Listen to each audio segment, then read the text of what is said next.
estar aquí. Ya digo, yo no soy investigadora, soy investigador. Intenté presentarme, pero no me cogieron. Y lo de la barba ya lo he dicho, que eso se tiene que quedar. Así que, pero trabajo mucho con investigadoras, hay muchísimas mujeres investigadoras, ya lo estáis viendo, y con mis compañeras del biobanco con las que trabajo mucho, porque nosotros trabajamos en enfermedades raras, enfermedades no tan raras, pues me dijeron, oye, se va a hacer un monólogo, ¿por qué no lo haces de biobanco? Y yo dije, vale, tengo este defecto que digo, vale, enseguida a todo. Y digo, pues vamos a hablar de biobancos, pero dudo, porque de hecho dudo que la gente sepa lo que es un biobanco. Pensaréis que esto es un biobanco, obviamente no, esto no es un biobanco, es una tontada que he puesto para empezar la charla. ¿Qué es un biobanco? Un biobanco donde todos reciclan, muy sostenible, hoy que es un día además muy de cambio climático. Un biobanco que trabaja con quinoa en vez de con divisas. No, la quinoa no sirve ni para eso. Os voy a explicar lo que es un biobanco, pero voy a hacerlo desde mi estrategia habitual, que es utilizar la ficción para hablar de la realidad. Y para ello voy a utilizar una obra que es Frankenstein o El moderno Prometeo, escrita por una mujer. Es una obra pionera, está considerada como la primera novela de ciencia ficción, y fue escrita por una mujer, Mary Wollstonecraft Shelley, y voy a usar además una edición que está ilustrada por uno de mis dibujantes de cómics favoritos, que es Bernie Wrightson, ¿vale? Entonces, ¿qué tiene que ver Frankenstein con los biobancos? Bien, Frankenstein, que no era este era el monstruo de Frankenstein. Frankenstein era un señor que tenía, estando en la universidad, como tantos otros, se sintió inspirado y quería encontrar el secreto de la vida, ¿no? Y pues tenía unas hipótesis que quería comprobar. Pues yo creo que con la electricidad se puede revivir los cuerpos. Él estaba obsesionado con vencer a la muerte, ¿no? Y revivir a los muertos. Era un poquito más macabro que un investigador cualquiera, pero en el fondo todos buscamos lo mismo: luchar contra la enfermedad, intentar demorar del todo la muerte. Lo de evitarla ya, eso ya lo veremos. Entonces Frankenstein se puso manos a la obra, pero hizo algunas cosas mal. De hecho, lo hizo todo mal.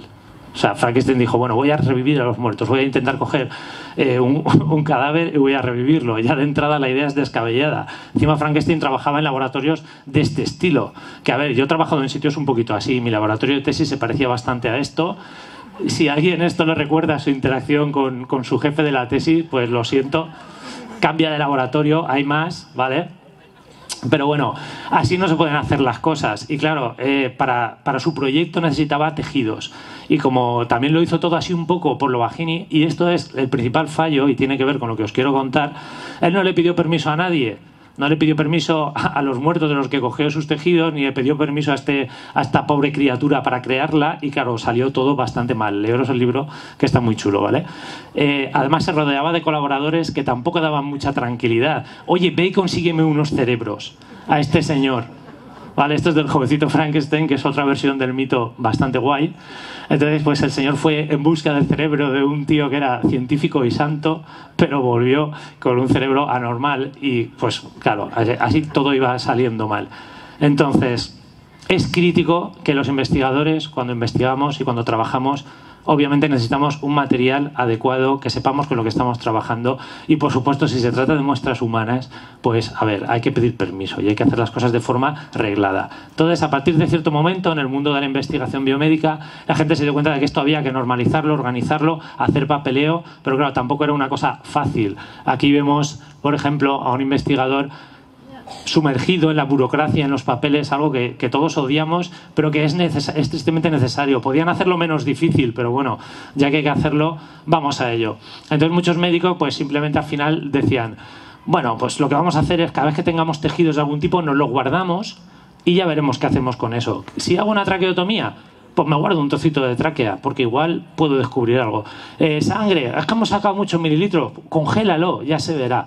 ¿Vale? No tirar nada. Es una especie de síndrome de Diógenes biomédico que dio lugar a lo que se conoció como el síndrome de Smigol o de Column, que es que los médicos tenían ahí guardadas un montón de muestras que nadie sabía si se iban a utilizar para algo, que tampoco se sabía si se había pedido permiso o no, y estaban todos ahí como, no, mi tesoro, esto no lo querían soltar. Entonces al final alguien puso el puño sobre la mesa y dijo, esto hay que regularlo y hay que hacer algo. Y así es como surge, bueno, así de una forma un poquito no tan teatrera, surge la figura de los biobancos. Ahora sí, se hace la luz, pongo unas diapositivas con fondo blanco, porque obviamente esta historia es una historia optimista y de esperanza. Los biobancos están aquí y nos están facilitando la vida a todos. Aquí os pongo la Red Nacional de Biobancos. Todos los biobancos están pensados para ser sitios donde se almacenan tejidos biológicos, muestras que pueden servir para avanzar en la investigación de las enfermedades, y todo está perfectamente regulado, controlado, coordinado, toda la información perfectamente guardada, y todo está perfectamente consentido por los dueños de estos órganos y tejidos. Como nosotros trabajamos en enfermedades raras, trabajamos mucho con el biobanco del CIBERER, que es un centro de investigación en enfermedades raras. Esto es crítico. Imaginaos que estudiamos enfermedades que tienen a lo mejor una docena de personas en toda España o incluso a veces en el mundo, y es muy difícil poder aplicar la investigación a un contexto humano cuando solo tienes animales modelos, ratones o moscas o cosas por el estilo. Entonces es muy importante que estas pocas muestras que haya estén centralizadas y al acceso. El CIBERER Biobank pertenece a la Red Valenciana de Biobancos, en la que están conectados todos los biobancos de la Comunidad Valenciana, y entre ellos está el del Instituto de Investigación con el que estamos asociados en la universidad, que es el INCLIVA. Y es el biobanco del que os quiero hablar, que está formado por este super equipo de investigadoras, que además me dijeron que justo este año se cumplen 10 años del biobanco, con lo cual creo que es un momento idóneo para que a la de 3 gritemos un gran felicidades para las chicas del biobanco, ¿de acuerdo? 1, 2, 3, ¡felicidades! ¿Podéis hacerlo un poco más fuerte? Es que ha quedado un poco... Venga, 1, 2, 3... ¡felicidades! Mucho mejor, muchas gracias. Un aplauso para las chicas del biobanco, por favor.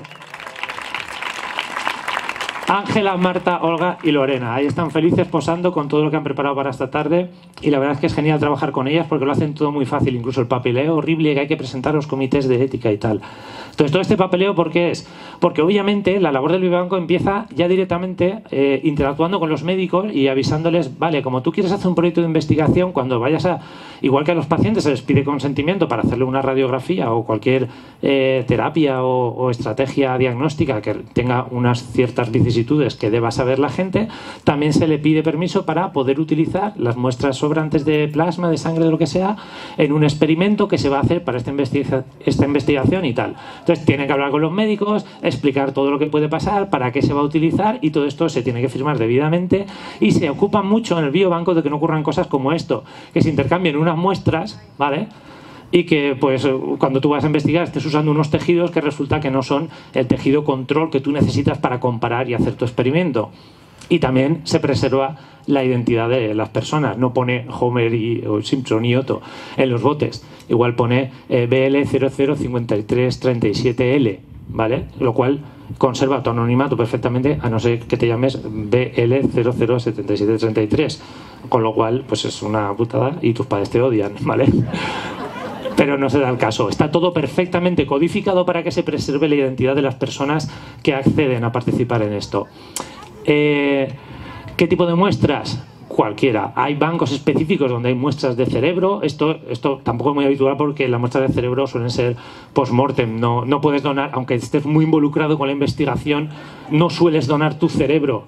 Aunque hay gente que va por ahí con menos de cerebro y viven normalmente y hace la declaración de la renta, pero bueno, eso es otra historia. También es cada vez más común, que además hemos estado hablando se ha hablado de microbiota, de lo importante que es, pues que a veces es más común que haya donantes de caca, y que los biobancos tengan almacenar muestras de caca en sus congeladores. A veces abres ahí buscando algo y dices, ¿qué hay aquí? No, es una muestra de heces. ¿Vale? Tampoco es lo más abundante que tienen, pero lo que sí que cuando yo les pregunté, porque yo me documento para los monólogos, aunque parezca que no, estoy hablando con ellas y dije, ¿pero qué es lo que más no, pues caca tenemos una poquita y cerebros no tenemos. Lo que más usamos es sangre y sus derivados, pues la procesan, obtienen el plasma, las células blancas y todo lo que se puede sacar de la sangre. Y mientras estaba preguntándoles esto, se oyó una voz así tímida del fondo del laboratorio que dijo, bueno, y uñas. Y yo, ¿cómo? Dice, sí, tenemos un proyecto ahora que están recogiendo muestras de uñas. Realmente tengo que investigar más porque me parece muy interesante. Están recogiendo muestras de uñas que hay que preservar de una manera muy, muy adecuada y tal. O sea, este tipo de cosas es súper curioso. Me imagino que no valdrán mordidas, ¿no? Solo falta que esté ahí una persona, le van a hacer un triple bypass coronario y está ahí mordiéndose las uñas y el del biobanco detrás. ¡Espera! No las tires, mételas aquí. Señora, déjame en paz. Vale. Pues sobre todo lo que tienen es sangre. Yo todo lo que he usado de biobanco son muestras de plasma prácticamente, y ya os digo, es muy fácil trabajar con estas maravillosas investigadoras. Os he puesto unas fotos de su día a día. Aquí vemos a Olga abriendo el congelador de -80, esto está a 80 grados bajo cero, ahí es donde se conserva perfectamente todas las muestras muy ordenadas para que no pase como en mi laboratorio, que te tiras una hora y se descongela todo el congelador hasta que encuentras la muestra que habías guardado hace 3 años, ¿vale? Pues no, ellas lo tienen ahí todo ordenadito, perfectamente organizado en sus tubitos y todo eso. Aquí podemos ver también a Marta y Laura, que están prácticas y que después de este monólogo probablemente se habrá acabado su carrera investigadora, lo siento mucho, procesando las muestras en la cabina, teniendo todas las medidas de seguridad pertinentes. Y por último, pero no menos importante, aquí está también Marta, procesando en la centrífuga las muestras de sangre, y Lorena, que la veis aquí, haciendo esa labor tan gratificante que es coordinar todo, conseguir los consentimientos informados, perseguir a los médicos que a veces parecen groupies detrás de los cantantes de rock. Por favor, una firma aquí, doctor, que me tiene que autorizar lo de las muestras de biobanco. Y entonces cuando te das cuenta que realmente la cosa no ha cambiado mucho desde los tiempos de Gandalf y la pobre está ahí rodeada de papeles. Bien, voy a acabar aquí, no tengo mucho más tiempo y tampoco quiero alargarme. Creo que he dado unas pinceladas bastante gráficas de lo que significan los biobancos, de por qué son importantes para la investigación. No podríamos hacer investigación en humanos, no podría coordinarse cosas tan complejas como los ensayos clínicos, que son los que sirven para saber si un medicamento funciona de verdad o no. No existe otra forma de saberlo que haciendo ensayos clínicos. Es algo muy difícil y muy costoso. Tenemos que pasar por estas cosas, pero sobre todo, si tuviera que resumir todo este monólogo en un concepto que tuviera que ver con los biobancos, es una lección que es bastante importante y que yo sonsaco de uno de mis personajes favoritos, uno de mis ídolos científicos, que es Peter Parker, también conocido como el espectacular Spider-Man. Seguramente conoceréis la frase de todo gran poder conlleva una gran responsabilidad. Pues bien, si algo nos enseñan los biobancos es la importancia de la responsabilidad en la investigación. Estamos intentando trabajar por el bien de mucha gente, pero para ello necesitamos su ayuda. Los contribuyentes están poniendo dinero para financiación pública de la investigación. Tampoco es que sea una burrada de financiación, pero lo que tenemos es en gran parte público. Debemos a la sociedad esta responsabilidad y es muy importante saber que los materiales con los que usamos provienen de una persona que probablemente está enferma, puede haber fallecido. Yo hace poco tuve la experiencia de conocer a los padres de una niña con una enfermedad muy rara, una enfermedad que no tiene cura, y cuando me di cuenta de que eran los padres de la niña cuyas células tenemos nosotros ahí en nuestros incubadores y que manejamos día a día para investigar, tuve una sensación muy rara de decir, ostras, qué responsabilidad da que no podemos estar aquí diciendo, estas células, pues, vaya, no crecen bien, qué rabia, malditas células. Vamos a ver, esto es algo muy serio y debe estar regulado, debe estar controlado, y es una suerte que tengamos esta gente de biobanco que trabaja de esta manera. Así que pensaos bien, la próxima vez que penséis, ¿podría ir a donar sangre? Pues también igual podríais ir a donar sangre al biobanco, porque se necesita sangre de gente sana también para poder hacer las comparaciones. En ciencia, si no hay comparación, no hay conclusión que valga, y así poco a poco y día a día no solo será el biobanco de los investigadores y de los médicos, sino que será también tu biobanco y cada día el de más gente. Muchas gracias.